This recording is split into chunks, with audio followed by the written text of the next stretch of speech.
It was a Monday night, January 30th, 1956, to be exact. And in Birmingham, Alabama, the Reverend Dr. Martin Luther King Jr. was speaking at a mass meeting at First Baptist Church in Birmingham, a gathering of a couple thousand people. But at home, Coretta was meeting with a neighbor, and her 7-week-old Yolanda was sleeping in the back of the house when suddenly a stick of dynamite landed, lit, on their front porch.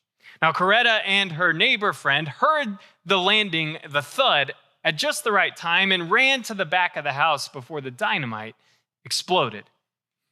Now, you might have seen pictures of this, but the front room windows were shattered, the porch was wrecked, and nobody was ever brought up on charges for the crime. Dr. King came home just as soon as he could, and before he could disperse the crowds, he reminded them that they should not respond to violence with violence, that they should seek to love their enemies and continue the course that they had started here in this bus boycott in Birmingham. But 6 days later, on February 5th, it was a Sunday morning, and in his church, Dexter Avenue, Dr. King preached a sermon entitled, "It is Hard to Be a Christian." And these are the words that he said in his outline that morning. One of the most prevalent illusions of modern life is the belief that it is easy to be a Christian. In so many quarters, Christianity has been relegated to a bunch of sentimental teachings. We have substituted a cushion for a cross. We have substituted the soothing lemonade of escape for the bitter cup of realities. We have a high blood pressure of creeds and an anemia of deeds. Christianity is hard because it demands a dangerous and costly altruism. It demands that I be immersed in the deep waters of thou.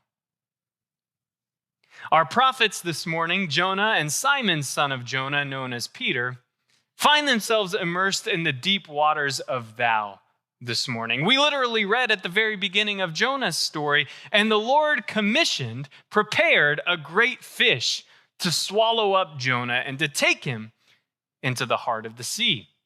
And Peter, who has been wrestling with this vision about who God is calling him to be, to go against the very identity that he has been brought up in as a law-abiding, God-fearing Jew, now comes face to face with representatives of the Empire of Rome. What will he do? We find both of them at a kind of crossroads moment. Now, last week, if you'll recall, we read both of the beginnings of these stories in Acts chapter 10 and Jonah chapter 1, and we were surprised because the very characters we've been taught as a biblical audience to hate and to fear are the same characters who respond faithfully in these stories. Do you remember Cornelius, the centurion living in Caesarea, yet also described as a man devoted to prayer and almsgiving, respected among God's people? He sends slaves to go to the house of Simon the tanner, where the apostle is staying. This man is confronting Peter, who has just had a vision about unclean and profane foods that he's now commanded to eat. And then the prophet, Jonah, is given a word from the Lord to rise up and go to Nineveh, the capital city of the Assyrian Empire, a wicked place full of people who have no regard for human life. And Jonah goes the opposite way. He heads west when he should be going east, down into the boat, where the Gentile sailors who are manning that ship respond faithfully with fear of God by vowing vows and making sacrifices on the deck of the ship when they see the God of Israel act. The prophets, the men who had been around God, who knew better, are the ones who fail to be faithful. And now we find them at the very end of themselves in these stories, at a kind of rock bottom moment, if you would. Remember, just now in Jonah chapter 2, we read that Jonah went into the sea and a fish swallowed him up. And before we get bogged down in whether this could really happen, I want to remind you that these stories are written to be satire. That this is a story using outrageous imagery to get a point across. And so the great fish is commanded by God to open its jaws and to swallow Jonah whole. So not only is Jonah land-abiding Jew, now thrown into the chaotic sea, but now he comes face to face with not just any fish. Don't picture a whale here. Don't picture a large grouper. What I want you to picture is a sea monster. Because when Jews looked out on the Mediterranean, that's what they knew was in there. Terrifying creatures of the deep, representing chaos and cataclysm. And Jonah comes face to face with this monster, and it eats him alive. So that now he's not only in the sea, but he's going to the very bottom in the darkness. The worst place for a faithful Jew to be. Jonah's at a rock bottom moment. Peter, meanwhile, has kind of come to the end of his understanding of spirituality. Let me remind you that 2,000 years ago, when Acts was being written, the temple in Jerusalem, where God's people had gathered regularly, who believed God's presence to dwell in a special and powerful way in that temple, that very same temple had been destroyed by the Roman Empire in 70 AD. And in light of the loss of the temple, Jews were trying to figure out what their faith looked like. What was their identity going to be in the aftermath, amid the ruins of a smoldering holy place? And one of the things that Jewish leaders settled on is that by living particular ways, they could continue to carry out the spirit that they felt at the temple in Jerusalem. So things like keeping kosher, maintaining a holy and strict diet, following the laws of God in your everyday life, not just waiting until you go to a holy space, but believing that your life itself could become a temple if you lived according to the identity God had gifted you. And so for Peter, maintaining these rules about what Peter could eat and what Peter couldn't eat was not just about like a new fad diet. It was nothing less than living into the holy gift that God had given Israel, to be a particular kind of people in the world. And now Peter has been given this vision in Acts chapter 10 where he's told to forget all that, to eat the unclean and profane. And Peter struggles because it's not just like he's going to a new church after leaving his old one behind.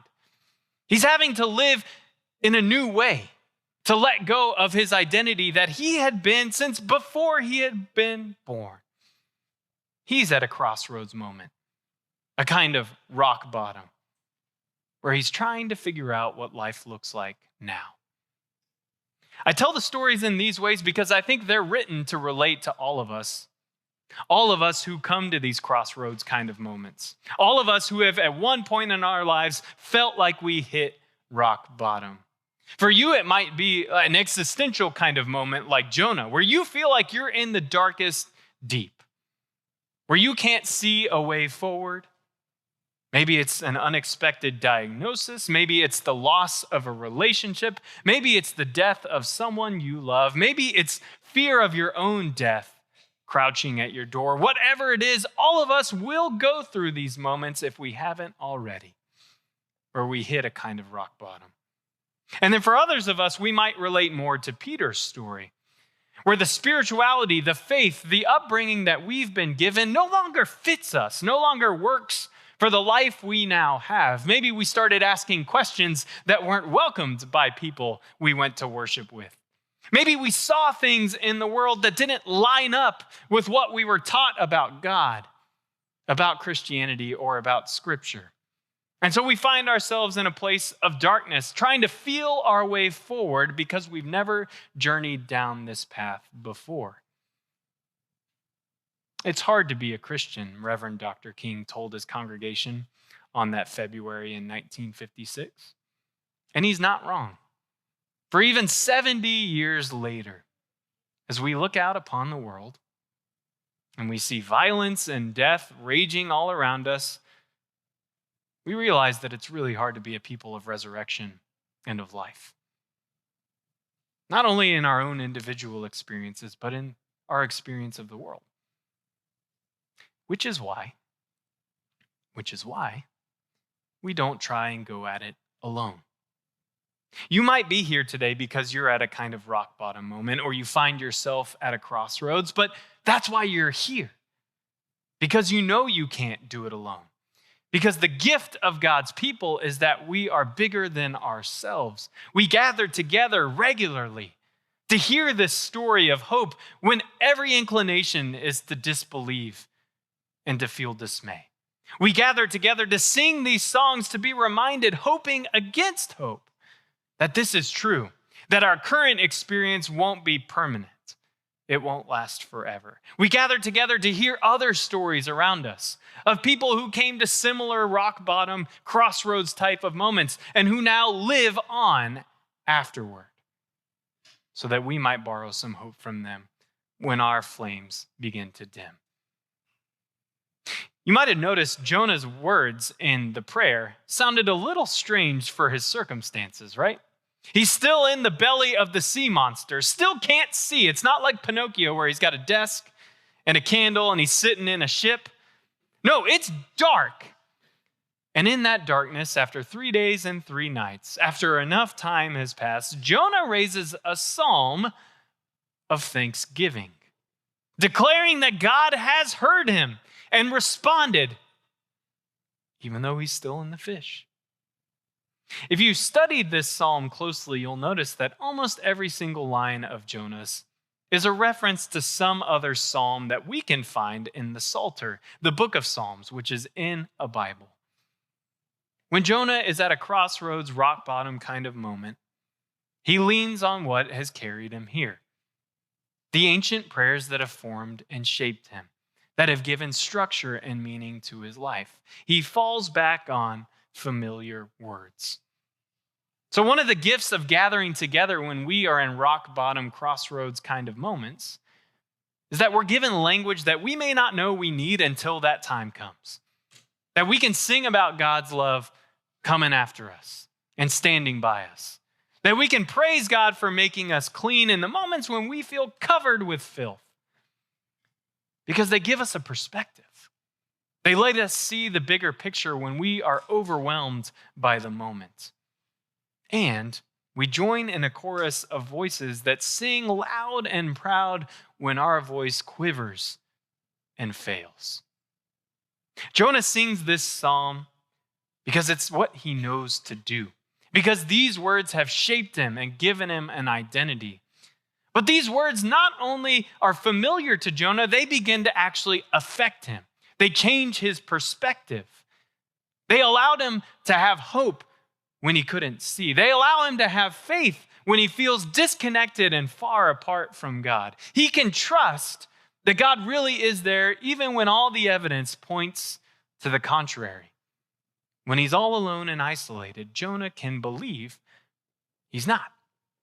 That this God, who made the sea and the dry land, he told the sailors last chapter, really is in the sea.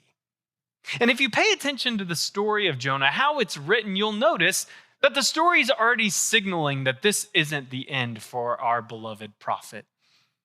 That very last verse of chapter 1, when it says, God prepared a fish to swallow up Jonah. The word prepared there can mean ordained, commissioned, that God had the power to control that sea monster. And even the way it's written in the story makes us reconsider how powerful it really is. For Jonah, it might have appeared as a terrifying creature of the deep, but for God, it's just a big fish. Nothing to be afraid of. And while we might feel that this experience of Jonah's is punishment for disobedience, I think the way the story wants us to read it is that it's not punishment, it's provision. It's God creating and providing a safe place, a dry place for Jonah when he's in the heart of the deep. And so we realize in our own experiences that as we look back on our life and we have no idea how we got out of that situation, moved forward from that time, we realize that we begin to see God's provision all throughout the story once we create a little space between us and that moment. We can see the little fingerprints of God making a safe and dry place when we feel overwhelmed by the deep. But this is really cool. This is what really moved me when I was reading Jonah this week. In chapter 1:17, it says, a great fish swallowed up Jonah, and he was in the guts of the fish for 3 days and 3 nights. Now, if you allow me to get a little nerdy, the Hebrew for fish there is dog. And dog is a masculine form of the name fish, right? So just like in Spanish, there's masculine and feminine forms of nouns. In Hebrew, it's the same. So in chapter 1, verse 17, it says, the dog swallowed up Jonah, and he was in the guts of the dog 3 days, 3 nights. But then at the very beginning of chapter 2, just one verse later, it says, from the guts of the daga, Jonah cried out. Daga is not the masculine form of fish, it's the feminine form of fish. So at the very beginning of chapter 2, we see the guts of the fish being transformed. But the perspective is not that Jonah has been swallowed up and being digested, because female fish have a womb. Jonah's been swallowed up and he's in the womb. He's being prepared to be reborn. Now, granted, he gets vomited out, which is a little less, well, it's just as unflattering as childbirth. But the point remains, the writer moves from dog to daga to show us the shifting in perspective, that even though Jonah's circumstances haven't changed, his perspective might have. That he's not going to be lost forever. But what looked like a dead end, a rock bottom for Jonah, is actually just the beginning of something new with God. And after he sings his psalm of thanksgiving, he's spit out and recommissioned. The word of the Lord came to Jonah a second time, like the beginning of chapter 1. When we think we're at a dead end, when we think we're at rock bottom, it's not over with God. It's not over. And sometimes the realization that what got us there can't get us forward is enough for us to let go, to surrender, to be willing to say, all right, God, it's your turn to drive. The parable is told about bull monkeys and the traps that people set in South India for them. What they do is they take a coconut and they carve it out, they make it hollow, and then they put some kind of meat or food inside the coconut. And they tie it to a tree, they chain it to a tree. And what happens is the bull monkeys come along, which they're kind of nuisance creatures. They come along and they smell the food, and so they go over to the coconut, they stick their hand in, and they grab at the food. But what soon comes to pass is that the hole is big enough for a monkey to slide its hand in, but not pull it out, because they're gripping whatever treat is inside the trap. Here's the interesting thing. As the parable goes, the bull monkeys are stubborn enough to not let go of the food, and so they remain stuck because of their own volition, because of their stubbornness. And so people come along and they can capture the monkeys and relocate them. I wonder how often in life we're in that similar position. Something we're doing we just won't let go of. Some place we've been going where we won't turn around. And so we're clutching to whatever we think will feed us, sustain us, when really the answer might be to let go. Because that thing we thought was giving us life is actually keeping us stuck, becoming our own prison. I wonder when we look at our dead ends and our rock bottoms, what it would look like to let go, to surrender, to be like Peter and say, all right, Lord, wherever this goes, I'm going with you. To travel with new people, to go to new places. The things we thought were dark and profane and unclean, to realize it's all within the heart of God, that nothing is left out, that everything indeed belongs. Amen.